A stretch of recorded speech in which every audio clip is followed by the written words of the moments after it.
Hello everybody, Jamie the Board Game Man here with another episode. Today we're going super vintage, back to 1964. This game is 2 to 4 players by Milton Bradley. It is Beatles Flip Your Wig Game. So let's head on over to the gamers table and I'll show you how to play.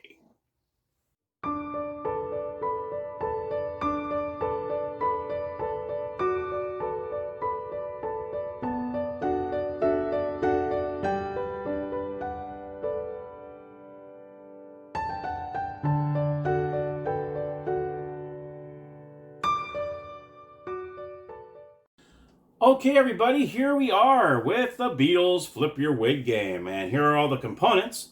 First and foremost, the instructions are in the insert in the board. So that actually is really nice.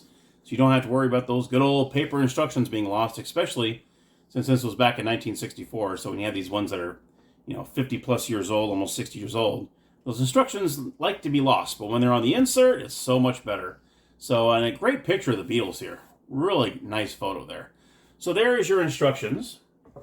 You also have Beatles cards. You also have the Flip Your Wig cards. It comes with 1 die. And you have the 4 playing pieces, which is definitely by far the highlight of the game.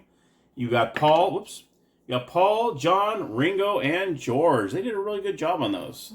Really, really cool. So we're going to take the first 2 here. We're going to go ahead and do a little 2-player game. That way I can kind of show you a little bit of how the game is like. Sorry, George or Ringo, you're not playing this game. And what you're going to do is you're going to put them on the corresponding color that's in the corner. So you can see John is green, he'll be here, and Paul is blue, he'll be over here. Now, what you're going to start off the game is you're going to shuffle both sets of these cards, and you're going to put down the top card in that stack. Okay, here we go. Now, what you're trying to do in the game is there's 2 of each of these cards that correspond to your Beatle. There is, in the Flip Your Wig section, you're going to have hit records, which are generic. Any player can get any one of these, so you don't have to worry about the hit record for John or Paul. It's actually just a plain hit record, so that's one that can go with any player. You also have the player's instrument. Okay, so you can see this is John's guitar, so this actually beat Lennon's guitar, which would be good for John over here. That's what he's trying to go for.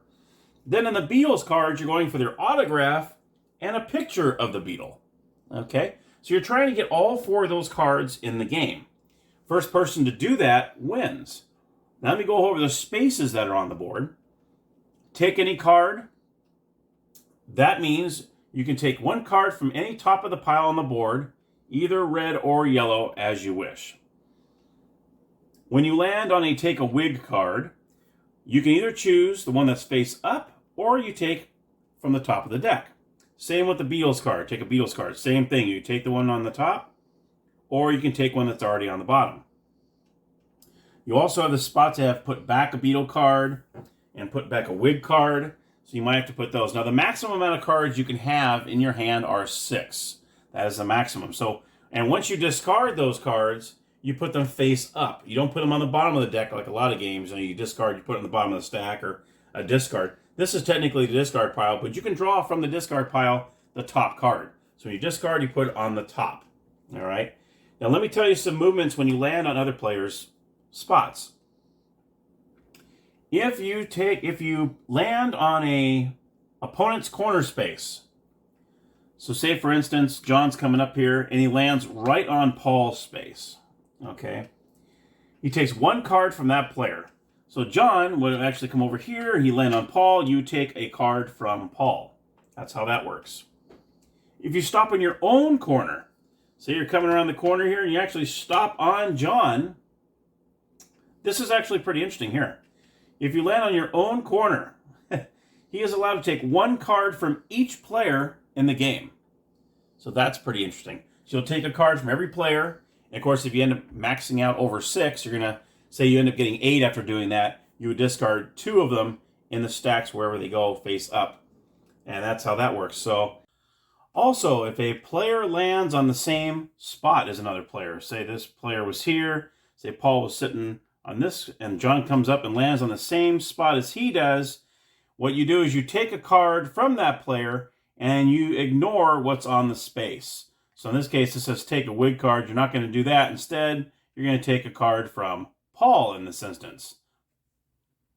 Go ahead and do a couple rolls here. That way I can kind of show you how this works. Let's go ahead and start with Paul over here. He goes a 5. So you can go 1, 2, 3, 4, 5.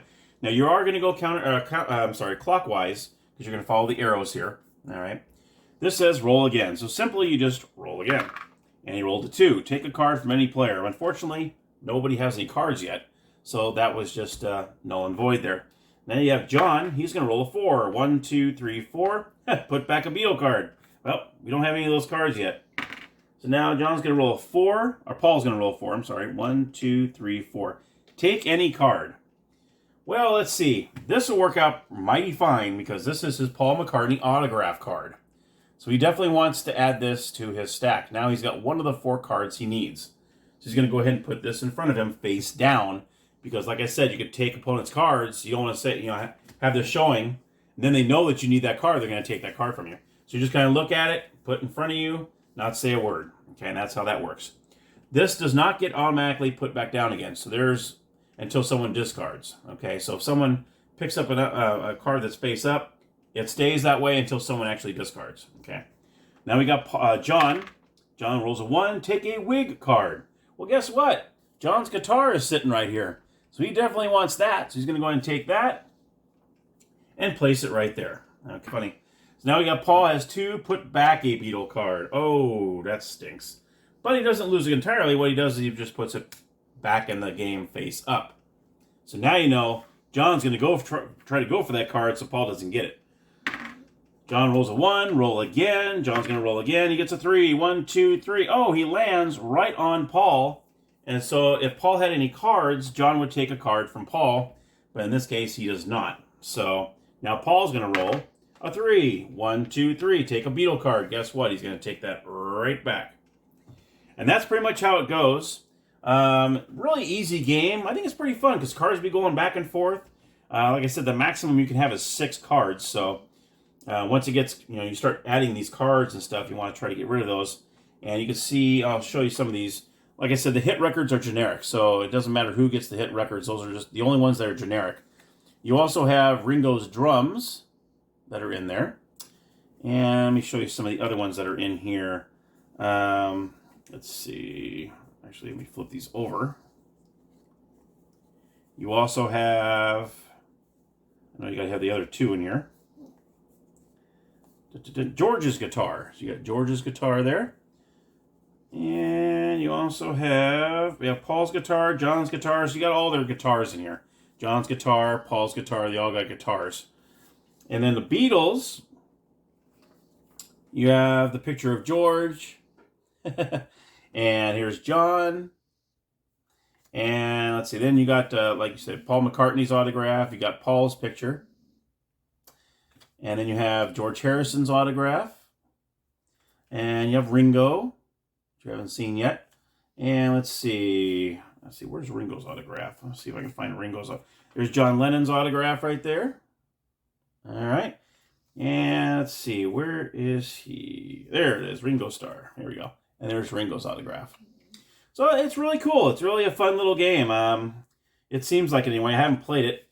And but yeah, this is pretty cool. And the first player to get all 4 of their cards, 2 from this stack, 2 from this stack, once you get all 4 of your corresponding players' cards, you win the game and you're the ultimate Beatle.